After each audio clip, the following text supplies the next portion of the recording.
दोस्तों आज हम लेकर आए हैं बहुत ही मज़ेदार वीडियो जिसमें हम दिखाएंगे कि किस प्रकार से एक क्रूज जहाज का निर्माण किया जाता है। इस वीडियो को देखकर आपको सच में बहुत मज़ा आएगा। वीडियो पूरा देखें ताकि कोई ज़रूरी जानकारी ना छूट जाए। दोस्तों क्रूज शिप में यात्रा करने का अपना ही मज़ा होता है। आलीशान क्रूज शिप के अंदर आराम, मस्ती, मज़े और लग्जरी का पूरा इंतज़ाम होता है।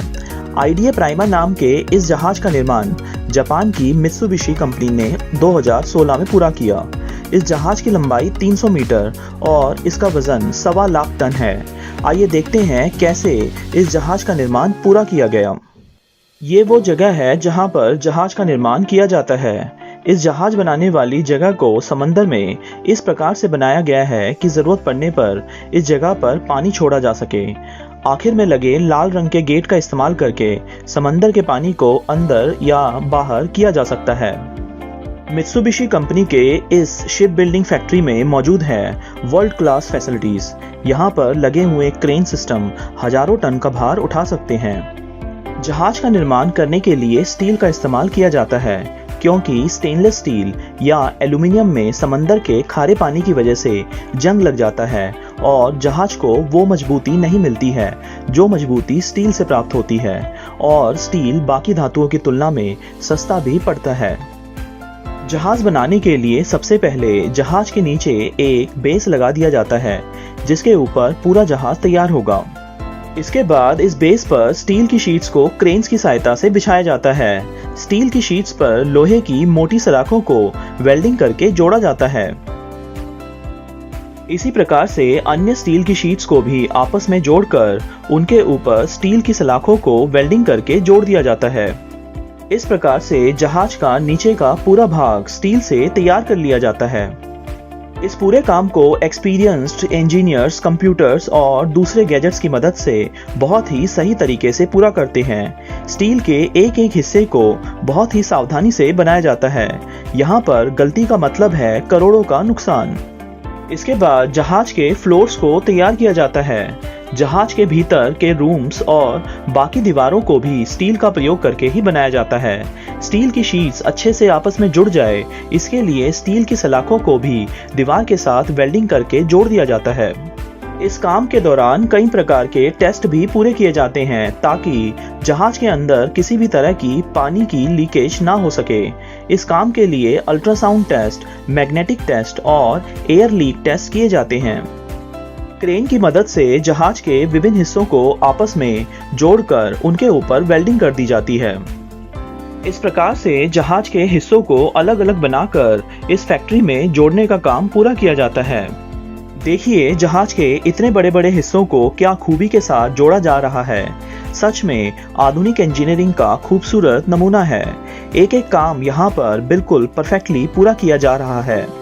इस पूरे काम को करने के लिए यहाँ पर कंपनी में सैकड़ों वर्कर्स, इंजीनियर्स और शिप बिल्डिंग एक्सपर्ट्स मौजूद हैं। पूरे जहाज के बनने में लगभग 3 साल का समय लगा। जहाज के बाहर का काम पूरा होते होते जहाज के इंटीरियर्स का काम भी साथ में निपटा दिया जाता है। एक एक करके जहाज के सभी फ्लोर्स को स्टील का प्रयोग करके बनाया जाता है। इसके बाद होता है जहाज पर सबसे महत्वपूर्ण काम, और वो है इंजन और प्रोपेलर की फिटिंग। इंजन और प्रोपेलर की वजह से ही जहाज पानी में चल पाता है। जहाज के प्रोपेलर बहुत ही बड़े साइज के पंखे होते हैं जिन्हें इंजन के साथ जोड़ा जाता है। इंजन के चलने से प्रोपेलर घूमते हैं जिसकी वजह से जहाज पानी में चल पाता है। क्रेन की मदद से इंजन और प्रोपेलर को जहाज के नीचे के भाग में फिट किया जाता है। ये प्रोपेलर आमतौर पर एल्यूमिनियम और स्टेनलेस स्टील के बने होते हैं, या प्रोपेलर को बनाने के लिए पीतल का इस्तेमाल भी किया जा सकता है जो ज़्यादा हल्के और बहुत अधिक मजबूत होते हैं। समंदर के खारे पानी से स्टील के जहाज पर जंग लग सकता है, इसलिए जहाज को जंग से बचाने के लिए पूरा इंतजाम किया जाता है। जहाज के निचले हिस्से पर जिंक एनोड लगाए जाते हैं। स्टील पर जंग लगने से पहले इन जिंक एनोड्स पर जंग लगता है। ये बिल्कुल घर में इस्तेमाल होने वाले फ्यूज की तरह होते हैं। जैसे फ्यूज खराब हो जाता है, लेकिन हाई वोल्टेज के कारण घर के बिजली के उपकरण बच जाते हैं, ऐसे ही जिंक एनोड जहाज को जंग से बचाते हैं। इसके बाद जहाज के निचले हिस्से पर सैंड ब्लास्टिंग की जाती है। सैंड ब्लास्टिंग में जंग रोधक पदार्थ को बहुत ही हाई प्रेशर का प्रयोग करके जहाज की सतह पर लगाया जाता है, जिससे स्टील की सतह बिल्कुल स्मूथ हो जाती है। इसके बाद जंग रोधक पेंट की कई सारी कोटिंग लगा दी जाती है। इन सभी तरीकों से जहाज को समंदर के खारे पानी से लगने वाले जंग से बचाया जाता है। जहाज के भीतर भी जंग रोधक पेंट की कई कोटिंग्स लगा दी जाती है। जहाज के भीतर का पूरा इंटीरियर बनाया जाता है, जिसमें जहाज की स्टील की दीवारों, छत और फर्श के ऊपर लकड़ी और दूसरे मटेरियल्स को लगाया जाता है और जहाज के अंदर कमरों को 5 स्टार लुक दिया जाता है। जहाज के अंदर बिजली की तारों से लेकर हर तरह की फैसिलिटीज लगा दी जाती है। सारा काम बहुत ही एक्सपर्ट लोगों के द्वारा किया जाता है, ताकि इस क्रूज शिप के अंदर लग्जरी की कोई कमी ना रह जाए। इसके बाद जहाज के बाहरी हिस्से पर पेंट किया जाता है। इतने बड़े जहाज पर पेंट करने के लिए पेंटिंग की आधुनिक मशीनों का इस्तेमाल किया जाता है। जहाज को पानी में ले जाकर जहाज के एक एक हिस्से को टेस्ट किया जाता है। जहाज को दोबारा वर्कशॉप लाकर जहाज की कमियों को ठीक किया जाता है और जहाज के बाहरी हिस्से को पेंटिंग और डिजाइन से सजाया जाता है और इस तरह से तैयार हो जाता है पूरा जहाज। देखिए किस प्रकार से समंदर में स्वागत किया जाता है इस आलीशान क्रूज शिप का।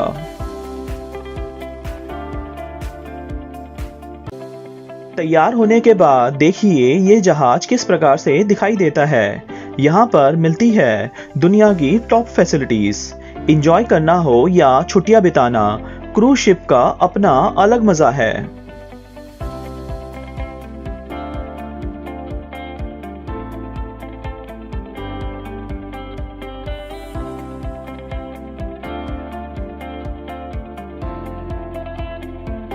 देखिए क्या बढ़िया शिप है। यहाँ लग्जरी की सभी चीजें मौजूद हैं। इस आईडीए प्राइमा क्रूज को देखकर ऐसा लग रहा है जैसे हम स्वर्ग में आ गए हों।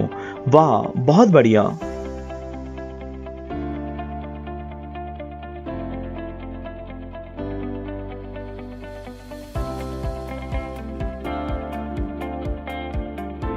जहाज के निर्माण से संबंधित इस वीडियो को देखकर आपको कैसा लगा, हमें कमेंट करके बताएं। वीडियो अच्छा लगा हो तो लाइक करें और चैनल को सब्सक्राइब। धन्यवाद।